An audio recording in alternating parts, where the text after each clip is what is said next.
Okay, ladies and gentlemen, boys and girls, I'm here at the Townhouse in Aberdeen.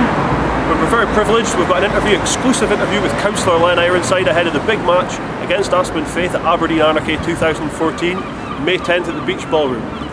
Let's go see what Len has to say. We're here in the Townhouse in Aberdeen with Councillor Len Ironside. We're surrounded by some great wrestling memorabilia that Len's brought along for us today, including the fantastic Commonwealth lightweight title that Len held. Okay, Len, we've got some fantastic posters from other shows you've been on back in the day. We've got some great names. We've got like Tony Sinclair, Jim Breaks, Andy Robin. We've got any great memories of these? Fantastic memories of them all, actually. I just the last Beach Ballroom tournament, 17th of April 1986, and that was some bill, because you've got a World Championship title fight which I had with Johnny Saint, 12 5-minute rounds, you know, incredible now when I think about it, and it ended up a draw.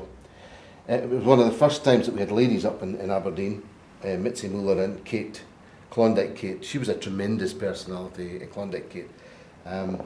Reminds you a bit on Jennifer Saunders and then the way she carried on. You know, she was, but she remembers Aberdeen because she actually got stabbed in the hand with a knife. One of the people watching got so incensed with her that he took a knife and stuck it through her hand. So she's lots of reasons to remember Aberdeen. But I mean, Rollerball Rocco, fantastic wrestler, and Tony Sinclair, one of the greatest heavyweights that we've had recently.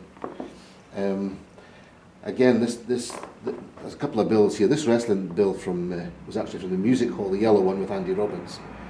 What I was doing there, I promoted that one because I was trying to raise money for the Grampian Special Olympics, and we were taking them down to Glasgow to compete, and I was to coach them in swimming and athletics.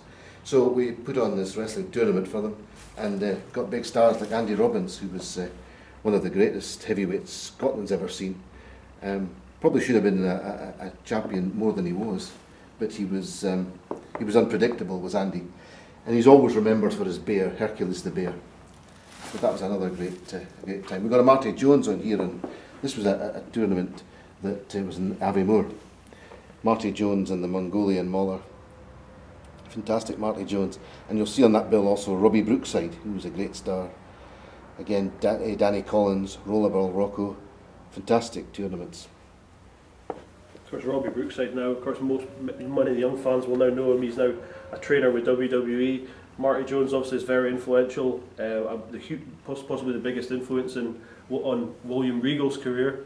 We have across these posters, we have them all across Scotland as well. We've got Inverness, Aviemore, Aberdeen, the Magnum Centre in Irvine. It just goes to show that across the whole of Scotland, wrestling really did rule the roost, didn't it? It was a very powerful sport. It was, you know, there was a lot of people turned up for wrestling contests, and it wouldn't have survived without the support of the public.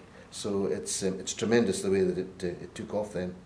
Of course, when it came off television, that's when the audiences dropped. But yeah, all these guys have an influence. Danny Collins now coaches as well in wrestling terms. And Marty Jones, one of the greatest champions that we've ever seen in the UK. Interesting bit there in Music Hall with Jackie Pallo Jr. That was Jackie Pallo's son. He was never as good a wrestler as his father, but he thought it was all a bit glitter and style, but he needed a bit more than that. But I have wrestled Jackie Pallo, but not in the musical. And probably a great contest here at the end at the Magnum Centre in Irvine, Johnny Saint against Mark Rocco. Again, two champions, and a fantastic contest. I can't remember who won that one, but my money at that time would have been on Mark Rocco. And Wild Angus, great powerful man, whose son Steve McCoy came into the game later on, and Tony Sinclair, another great British family who was involved in wrestling. And down there at the very bottom of the bill there is one of my adversaries, well, two of them actually, Mike Bennett was, but also Jim Breaks. Jim Breaks and I had some tremendous clashes all over Scotland and England, and he was a very clever wrestler. Seldom without a title, actually, Jim Breaks, he was so good.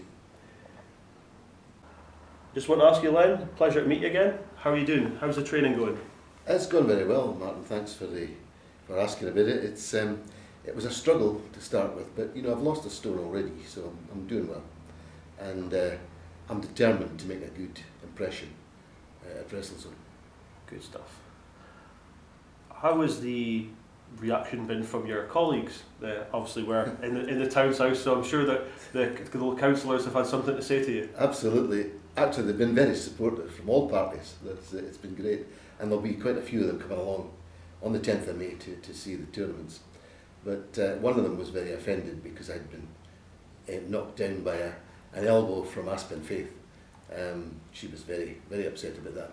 But it's great how they've reacted. They've been very supportive. And just the feel I'm getting from people in the city is tremendous. So I'm really looking forward to it. I'm up for this. As you say, there's a great feeling in the city.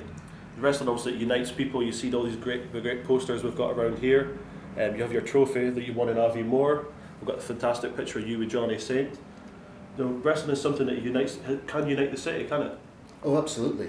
I mean, sport is good for that in any case. But wrestling in particular, you know, at its height, the world of sport used to have something like 14 million viewers. Now, you don't even get that for things like X Factor and all these things. They don't even attract that kind of audiences. So it was tremendous. Up here at 4 o'clock on a Saturday, you couldn't get petrol in the country because all the petrol stations were closed for the hour of wrestling that was on between 4 and 5. So it had a tremendous impact on people. Everybody from children, grannies, everybody, they were all into wrestling.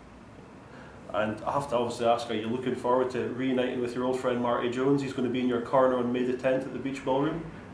That's fantastic. I mean, when I thought about it, I didn't think Marty would accept it. But he did accept it. He said, yes, I'd be delighted to be in your corner, just because we're old mates. And you know, Marty Jones is a man that's held 3 world titles at 3 different weights. I mean, that's a tremendous achievement. 2 of them he actually held at the same time. Yeah. But he was world heavy middleweight champion, world light heavyweight champion, and world mid heavyweight champion. So there's a wealth of knowledge with Marty Jones. He was one of the greatest wrestlers that Britain's ever produced, and he'll be in my corner. I think that's fantastic. Okay. Do you have any final words? Just something you want to say to Aspen Faith about the big bout on May the 10th? Well, I realise the challenge that this is, but you know, Aspen Faith's insulted me. I'm annoyed that he's insulted me. He says I'm an old man. Well, that's fine, I am an old man. But just wait to see what this old man can teach a young man. I'm out there, and I'm out there to get him. I'm coming for you, Faith. I'm coming for you.